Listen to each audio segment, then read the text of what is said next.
মুভিটির শুরুতে একটি dining table দেখানো হয়, যেখানে একটি ইঁদুরকে ফ্রাই অবস্থায় সজ্জিত করে রাখা হয়েছে।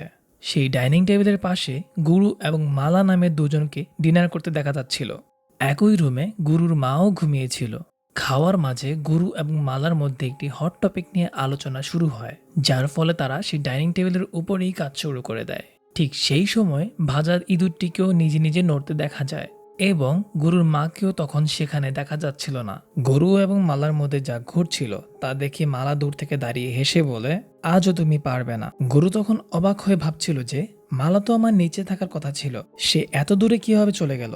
যখন সে নিচে তাকায় তখন সে দেখতে পায় যে তার নিচে একটি কাঠবিড়ালি, মানে সে কাঠবিড়ালির সাথে কাজ করছে। ঠিক তখনই এখানে দৃশ্য কেটে যায়। দ্বিতীয় দৃশ্যে আবারও গুরুকে দেখানো হয়, মানে যা কিছু ঘটেছিল সবই তার স্বপ্ন ছিল। এরপর আমরা দেখতে পাই গুরুর মা ছবি নামের একটি মেয়ের সাথে ফোনে কথা বলছিল। তাদের মধ্যে একটি ক্লিনিক খোলার বিষয়ে আলোচনা চলছিল। তাদের কথোপকথন শোনার পর গুরু রেগে যায়, নিজে নিজে চা বানিয়ে পান করতে থাকে। তখন তার মা জিজ্ঞাসা করে, এক কাপ চা আমাকেও দাও। গুরু তখন রেগে বলে, নিজেই বানিয়ে নাও। পরে গুরু তার আলমারির কাছে গিয়ে কিছু টাকা তার ব্যাগে রাখতে থাকে, মানে সে একটু একটু করে টাকা জমা করে। তাদের বাড়িতে তারা আবার একটি কাঠবিড়ালিও পালে। গুরু অফিসে যাওয়ার সময় তার ফোনে একটি ডেটিং অ্যাপের মাধ্যমে মেয়েদের সাথে চ্যাট করার চেষ্টা করে, কিন্তু কোনো মেয়েই গুরুকে পাত্তা দেয় না। পরে গুরু তার অফিসে যায়। আসলে গুরু একটি কল সেন্টারে কাজ করে। সেই কল সেন্টারেই গুরুর গার্লফ্রেন্ড মালাও কাজ করে। গুরু এবং মালা কিছুক্ষণ লাইনে দাঁড়িয়ে থাকে, তারপর তারা সিঁড়ির কাছে গিয়ে তাদের পার্সোনাল কাজ চালাতে থাকে। পার্সোনাল কাজ শেষ করার পর মালা তার চেয়ারে ফিরে যায় এবং গুরু কিছু বিষয় নিয়ে গভীর চিন্তা করতে থাকে। পরে গুরু তার চেয়ারে ফিরে এসে ছবি নামের একটি মেয়েকে কল করে হুমকি দেওয়ার চেষ্টা করে যে এটা আমার বাড়ি, এখানে কোনো ক্লিনিক হবে না। কিন্তু ছবি গুরুর কণ্ঠ চিনে ফেলে এবং তাকেও গালাগালি করতে থাকে। আসলে ছবি নামে যে মেয়েটি সে হলো গুরুর কাজিন। অফিস শেষ হওয়ার পর গুরু এবং মালা একসাথে তাদের নিজেদের বাসায় ফিরে যায়। গুরু নিজের বাসায় ফেরার পরে প্রথমে বাথরুমে গিয়ে একটি ফিনাইলের বোতল হাতে নেয়। ঠিক তখনই গুরুর মা সামনে এসে বলতে থাকে, তোমার লজ্জা করে না নিজের কাজিন বোনকে ফোনে বাজে বাজে গালি দিতে? তখন গুরু বলে, মা তোমারই ভুল, এই বাড়ি শুধু তোমার নয়, আমারও এখানে অধিকার আছে। আমি এখানে কোনো ক্লিনিক হতে দেব না। এই নিয়ে মা ছেলের মধ্যে একটু হাতাহাতি হয়। তখন ভুল করে গুরুর মায়ের কাপড় ছিঁড়ে যায়। গুরুর মা গুরুকে অনেক বকাঝকা করে এবং বলে, তুমি এত বড় হয়ে গেছো, এখন তুমি তোমার মার ওপরও হাত তুলছো। তোমাকে জন্ম দেওয়ার পর যদি মেরে ফেলতাম তখন ভালো হতো, তাহলে আমার এসব দিন আর দেখতে হতো না। তখন গুরুর বাবা উপর থেকে চিৎকার করে বলতে থাকে, তোমরা দুজন চুপ করো, প্রতি রাতে তোমাদের মধ্যে কিছু না কিছু চলতেই থাকে। তখন গুরুর মা গুরুর বাবাকে বলতে থাকে, বাড়িতে রেশন নেই, খুব কষ্টে চুলা জ্বলছে, আর তোমার কোনো চিন্তা নেই। আমি ছবিকে ডেকেছি, সে এখানে তার ক্লিনিক বানাবে। এখানে আমরা জানতে পারি যে গুরুর বাবার আরেকজন স্ত্রী আছে, সে দ্বিতীয় তলায় থাকে। তখন গুরুর বাবার দ্বিতীয় বউ বলে, আরে দিদি, উপরে আরেকটা ঘর তৈরি হলে রোদ ঢুকবে না এবং উপরে থেকে আলো বাতাসও ঢুকবে না। তখন গুরুর বাবাও এটাই বলতে থাকে, কাউকে ডাকার দরকার নেই, এখানে কোনো ক্লিনিক হবে না। তখন গুরুর মা রেগে গিয়ে নিজের উপর কেরোসিন ঢেলে নিজেকে পুড়িয়ে ফেলার হুমকি দিতে থাকে। গুরুর বাবা তাড়াতাড়ি নিচে নেমে এসে গুরুর মাকে একটা থাপ্পড় দিয়ে থামানোর চেষ্টা করে। ঠিক ওই সময় গুরু তার পরিবারের লোকদের সামনে বলতে থাকে, পাপা, আমি একটি মেয়েকে ভালোবাসি, তার নাম মালা, এবং আমি তার সাথে বিয়ে করতে চাই।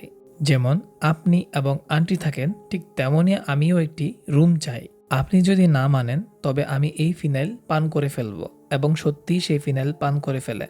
তখন সবাই গুরুর কাছে এসে তাকে প্রচুর পরিমাণে পানি পান করিয়ে বমি করিয়ে বাঁচানোর চেষ্টা করে এবং গুরু কোনোভাবে বেঁচেও যায়। পরের দিন গুরুর বাবা তার বাড়িতে একজন ডাক্তারকে ডেকে আনেন এবং পরিবারের সবাই মিলে গুরুকে তার রুমে হাত পা বেঁধে রাখে। ডাক্তার পরিবারের বাকি সদস্যদের বলেন, আপনারা সবাই বাইরে চলে যান, আমি তার চিকিৎসা করব। এরপর ডাক্তার একটি খালি বোতল হাতে নিয়ে আসেন গুরুকে হিসু করানোর জন্য। যখন ডাক্তার ধীরে ধীরে গুরুর প্যান্ট খুলতে থাকে তখন গুরু তার পা দিয়ে ডাক্তারকে শক্তভাবে আঘাত করতে থাকে। তখনই বাড়ির সবাই একত্রিত হয়ে যায় এবং গুরু তার হাতের রশিও খুলে ফেলে। তারপর বাসা থেকে বেরিয়ে তাড়াতাড়ি মালাকে ফোন করে বলে যে তুমি দ্রুত আমার বাড়িতে চলে আসো।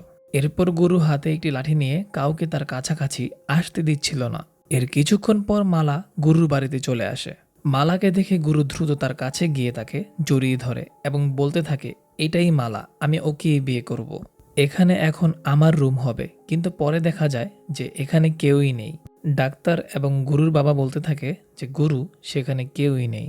এটা শুনে গুরু আবারও সেই ডাক্তারের উপর আক্রমণ করতে শুরু করে, তাকে মারধর করতে থাকে এবং একইভাবে একটি কাঠবিড়ালি বন্দি খাঁচা নিয়ে ডাক্তারের উপর আক্রমণ করতে থাকে, যার ফলে সেই কাঠবিড়ালিটি মারা যায়। ঠিক তখনই সেখানে ছবি চলে আসে তার সমস্ত জিনিসপত্র নিয়ে। এরপর গুরুর সৎ মা সে কাঠবিড়ালিটিকে কোথাও দাফন করে। আসলে সেই কাঠবিড়ালিটি গুরুর বাবার দ্বিতীয় বউয়ের ছিল, মানে গুরুর সৎ মায়ের ছিল। সেই রাতে গুরুর মা ছবির সাথে কথা বলতে বলতে বলেন, আগে গুরু এমন ছিল না, সবকিছু সেই ডাইনি মহিলার কারণে হয়েছে। তার বাবা দ্বিতীয় বিয়ে করেছেন, এর প্রভাব গুরুর উপর পড়েছে। গুরু 11 বছর কথা বলতে পারেনি। যখনই গুরু কিছু বাজে কাজ করত, তার বাবা তাকে বাথরুমে লক করে রাখতেন। এভাবেই গুরুর মানসিক অবস্থা খারাপ হয়ে যায়। ছোটবেলা থেকেই গুরু তার নিজের সাথে কথা বলতে থাকে। গুরুর মা তখন ছবিকে বলে, ছবি তুমি তো ডাক্তার, তুমি তাকে ঠিক করে দাও না। ছবি তখন বলে, আন্টি আমি তো একজন ডেন্টিস্ট। গুরুর মা বলেন, যাই হোক মা, এখন সব তোমার হাতে, একটু সামলে নাও। এরপর ছবিকে দেখা যায় যে তার পেটে ইনসুলিন ইনজেকশন লাগাচ্ছে, কারণ তার ডায়াবেটিস আছে। অন্যদিকে গুরু বাথরুমে গিয়ে ডেটিং অ্যাপে একটি মেয়ের সাথে চ্যাট করতে করতে তার হাতের কাজও চালাতে থাকে। সকালে যখন গুরু অফিসে যাওয়ার চেষ্টা করে, তখন তার মা দরজায় তালা লাগিয়ে দেন এবং বলেন, তুমি ছবিকে সাথে নিয়ে যাও, তবেই আমি দরজা খুলব। এরপর গুরু এবং ছবি অশোক কনস্ট্রাকশন নামে একটি অফিসে যায়। অফিসে মালিক উপস্থিত না থাকলেও অন্য একজন ব্যক্তি থাকে। গুরু বলে ছাদের উপরে একটি সিঙ্গেল রুম বানাতে হবে এবং অগ্রিম হিসেবে 80,000 টাকা দিয়ে দেয়। তখন সে বিল্ডার গুরুর কাছ থেকে আরও বেশি টাকা দাবি করে, যেমন 2,50,000 টাকা। তখন ছবি তাদের থামিয়ে বলে, এত টাকা কেন লাগবে? এবং ছবি তখন গুরুকে বলে, গুরু তুমি বুঝতে পারছো না যে এই লোক তোমাকে বোকা বানাচ্ছে? তখন গুরু ছবিকে বাইরে নিয়ে গিয়ে ধমক দিয়ে বলে, আমি কথা বলছি, তুমি চুপ করে বসো। আমার শুধু ঘর চাই, এতে তোমার কোনো সাহায্যও চাই না। তখন গুরু সেই বিল্ডারের কাছে গিয়ে টাকা দিয়ে বলে, স্যার আপনি আমার বোনের কথা শুনবেন না, তার মাথায় একটি সমস্যা আছে। বিল্ডার তখন বলে, না ভাই, তোমার কাজ এখানে হবে না এবং এবার আরও বেশি কিছু টাকা লাগবে, প্রায় 3 লক্ষ টাকা। তখন গুরু হতাশ হয়ে সেখান থেকে চলে যায়। সেই রাতে গুরুর বাবা এবং তার সৎ মা যখন ঘুমাচ্ছিলেন, তখন গুরুর সৎ মা গুরুর বাবার ফোন চেক করে, কারণ গুরুর সৎ মা খেয়াল করে যে গুরুর বাবা 24 ঘন্টা কারো না কারোর সাথে কথা বলতেই থাকে। তাই গুরুর সৎ মা গুরুর বাবার ফোন নিয়ে চেক করতে থাকেন এবং জানতে পারেন যে গুরুর বাবার আরেকজন মহিলার সাথে সম্পর্ক আছে। গুরুর বাবার ফোনে তিনি চ্যাট মেসেজ এবং ফটোগ্রাফ এবং একইভাবে বাড়ির কাগজপত্রও পেয়ে যান। গুরুর মায়ের সন্দেহ হয় এবং তিনি ভাবতে থাকেন যে এই বাড়িটি কি তিনি কেড়ে নিতে চান, এই বাড়িটি কি সেই মহিলা নামে লিখে দিতে চান। অন্যদিকে গুরু যখন ডেটিং অ্যাপে একটি মেয়ের সাথে চ্যাটিং করছিল, তখন মেয়েটি তাকে পরের দিন কফি শপে দেখা করতে বলে। মেয়েটি গুরুকে চেনার জন্য তাকে নীল জিন্স প্যান্ট পরে আসতে বলে। তাই পরের দিন গুরু সেই কফি শপে গিয়ে মেয়েটির জন্য অপেক্ষা করতে থাকে। কিছুক্ষণ পরে সেখানে একটি সুন্দরী মেয়ে সেই কফি শপে এসে গুরুর দিকে তাকিয়ে থাকে। গুরু বুঝতে পারে যে গতকাল সে যার সাথে চ্যাট করেছিল এই মেয়েটিই সেই মেয়েটি, এবং মেয়েটিও বুঝতে পারে যে গুরুই সেই ছেলেটি। কিন্তু মেয়েটির গুরুকে পছন্দ হয় না, তাই সেখানে কিছুক্ষণ থেকে মেয়েটি উঠে চলে যায়। গুরু তখন নিজের বাসায় এসে খুব আফসোস করতে থাকে এবং খুব কান্না করতে থাকে। সে ভাবে যে সে সুন্দর নয়, কোনো মেয়েই তাকে পছন্দ করে না, এখনো পর্যন্ত তার কোনো গার্লফ্রেন্ড নেই। গুরু তখন কাঁদতে কাঁদতে তার নিজের রুমের দরজা লাগিয়ে দেয়। গুরুর কান্নাকাটি দেখে ছবি দরজার বাইরে থেকে জিজ্ঞাসা করে যে কি হয়েছে, তুমি কেন কাঁদছো? গুরুর কোনো সারা শব্দ না পেয়ে ছবি দরজা ভেঙে ভিতরে ঢুকে দেখে গুরু ফ্লোরে গড়িয়ে কাঁদছে। তখন ছবি তাকে আবারও জিজ্ঞাসা করে, তোমাকে কে কি বলেছে, তোমার কি হয়েছে? ছবি তখন গুরুকে কাছে এনে সান্ত্বনা দিতে থাকে। এই প্রথমবার কোনো মেয়ে গুরুকে এভাবে কাছে নিয়ে সান্ত্বনা দেয়। তখন গুরু ছবিকে আই লাভ ইউ বলে কিস করতে শুরু করে। ছবি তখন গুরুকে অনেক বাধা দেওয়ার চেষ্টা করে, কিন্তু কোনোভাবেই সে পারছিল না। খুব কষ্টে গুরুর কবল থেকে ছবি নিজেকে ছাড়িয়ে নেয় এবং পালিয়ে যায়। যখন পরিবারের সবাই এই ঘটনাটি জানতে পারে, তারা সবাই তখন গুরুকে সাইকিয়াট্রিস্টের কাছে নিয়ে যায়। সাইকিয়াট্রিস্ট গুরুকে দেখেই বলে, তোমার বিরুদ্ধে ধর্ষণের মামলা হবে। ছি, কিভাবে এমন কাজ করতে পারলে বোনের সাথে? গুরু তখন সরি বলতে থাকে, আরও বলতে থাকে যে আমি জানি না আমার কি হয়েছিল, পরের বার এমন আর হবে না। ডাক্তার তখন গুরুকে কিছু ওষুধ লিখে দেন। পরের দিন গুরুর সৎ মা গুরুর মায়ের কাছে যান এবং গুরুর বাবার সম্পর্কে সবকিছু বলতে শুরু করেন, যে তার অন্য মহিলার সাথে সম্পর্ক রয়েছে। গুরুর সৎ মা আরও বলেন, এখন ভয় হচ্ছে বাড়িটাও আমাদের কাছ থেকে কেড়ে নেওয়া হবে, উনি এই বাড়িটি সেই মহিলার নামে করতে চায়। তখন গুরুর মা বলতে শুরু করেন, এবার জানতে পেরেছ আমার কেমন লেগেছিল? আর যাই হোক, তুমি তোমারটা দেখো, আমি আমারটা দেখব। কিন্তু গুরুর সৎমা গুরুর মাকে বোঝাতে শুরু করেন, যদি আমরা দুজন মিলে কোনো পদক্ষেপ না নিই তাহলে আমাদের বাড়ি আমাদের হাত থেকে চলে যাবে। সেই রাতে গুরু মনে হতাশা নিয়ে একটি চায়ের দোকানে বসেছিল। সেখানে অনেক সুন্দর সুন্দর মেয়েরা দাঁড়িয়েছিল তাদের বয়ফ্রেন্ডের সাথে। তাদের দেখে গুরু আফসোস করতে থাকে এবং ভাবতে থাকে যে জানি না আমার গার্লফ্রেন্ড কবে হবে, আমার সংসার কবে হবে, এমন সুন্দর মেয়ে কি আদৌ আমার কপালে আছে। তখন সেই চায়ের দোকানে একটি শারীরিক প্রতিবন্ধী মেয়ে আসে, যার নাম প্রীতি। প্রীতিকে দেখে গুরু ভাবতে শুরু করলো যে তার কপালে কোনো সুন্দর মেয়ে নেই, তাই এমন একটি মেয়েকে পটিয়ে নেবে। গুরু প্রীতিকে ফলো করা শুরু করে তার ঠিকানা জানার জন্য। ফলো করতে করতে গুরু জানতে পারে যে প্রীতি একটি ইন্টারনেট ক্যাফে চালায়। পরের দিন গুরু প্রীতির ইন্টারনেট ক্যাফেতে যায় এবং বাহানা করে বলে যে আমার একটি মেইল চেক করতে হবে।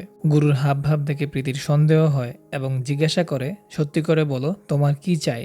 তখন গুরু আরও একটি মিথ্যা কথা বলে যে আমার এক্সেল শিখতে হবে। প্রীতি তখন গুরুকে রাগান্বিত অবস্থায় উত্তর দিল যে এটা ইন্টারনেট ক্যাফে, ইনস্টিটিউট নয়।